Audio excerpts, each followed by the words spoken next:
शायद हमें एक कदम पीछे हटने की जरूरत है। वैज्ञानिक कितना अच्छा है।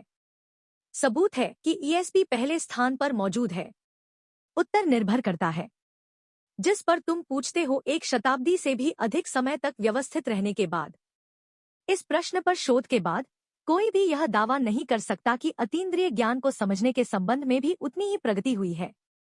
धारणा जैसी कि सामान्य धारणा के संबंध में बनाई गई है में निष्पक्षता, स्वयं को समर्पित करने वाले शोधकर्ताओं की संख्या उत्तरार्ध की संख्या पूर्व के प्रति समर्पित लोगों से काफी अधिक है।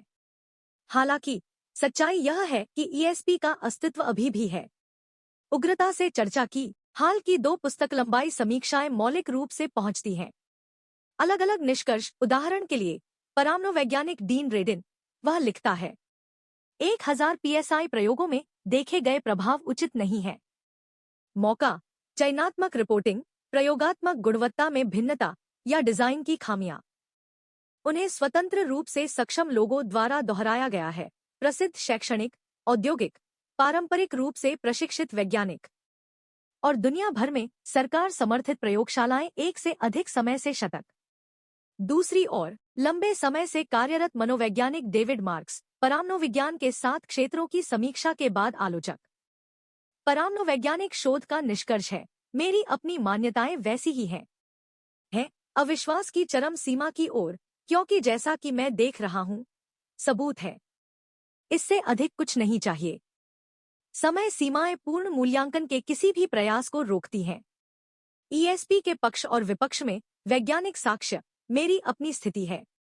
रेडिन और द्वारा दर्शाए गए 2 चरम सीमाओं के बीच कहीं निशान, मैं खुद को फाइनल से पूरी तरह सहमत पाता हूं। तीसरी हालिया पुस्तक लंबाई समीक्षा का पैराग्राफ, इस बार द्वारा परामनोवैज्ञानिक हार्वे इरविन। अंतिम विश्लेषण में परामनोविज्ञान के बारे में निष्पक्ष रूप से क्या कहा जा सकता है। जहां तक स्वतःस्फूर्त मामलों का सवाल है, तो ऐसा लगता है कि ऐसे मामले होंगे। आत्मधोखे, भ्रम और यहां तक कि धोखाधड़ी के कई उदाहरण। कुछ अनुभवजन्य साहित्य भी घटिया होने के लिए जिम्मेदार हो सकता है। प्रायोगिक प्रक्रियाओं और डेटा के धोखाधड़ीपूर्ण हेरफेर के लिए होना जैसा कि हो सकता है, इसके ठोस घटनात्मक प्रमाण मौजूद हैं।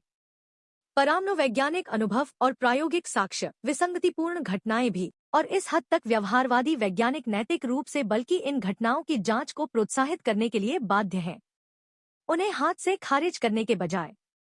यदि सभी घटनाएं सिद्ध होती हैं, मुख्यधारा के पारंपरिक सिद्धांतों के भीतर व्याख्या योग्य हो, मनोविज्ञान निश्चित रूप से यह जानने योग्य बात है। और अगर सिर्फ एक परिघटना की समीक्षा या संशोधन की मांग की जानी चाहिए, समसामयिक मनोवैज्ञानिक सिद्धांतों का विस्तार कितना समृद्ध हुआ। व्यवहार विज्ञान होगा। मेरे अपने शोध प्रयास और बढ़ती संख्या के अन्य मनोवैज्ञानिक विसंगतिपूर्ण मनोविज्ञान के क्षेत्र में हैं। विसंगतिपूर्ण मनोविज्ञान का उद्देश्य विसंगति को समझना है। ऐसे अनुभव जो बहुत से लोगों को बिना किसी प्राथमिकता के प्राप्त होते हैं। इसमें कुछ भी असाधारण शामिल है, भले ही अंततः इस बात के निर्णायक प्रमाण सामने आ रहे हैं कि असाधारण ताकतें वास्तव में ऐसा करती हैं। अस्तित्व में है। इस क्षेत्र में अनुसंधान अभी भी मूल्यवान होगा। आखिरकार गंभीर ईएसपी बहस के दोनों पक्षों के शोधकर्ता इस बात से सहमत होंगे कि अधिकांश ऐसे उदाहरण हैं जिन्हें लोग असाधारणता का प्रमाण मानते हैं। गैर असाधारण शब्दों में सबसे अच्छी तरह से समझाया गया। इसका शेष निबंध के लिए गैर असाधारण स्पष्टीकरण प्रदान करने का प्रयास किया जाएगा। प्रकट रूप से असाधारण धारणा के उदाहरणों की श्रृंखला।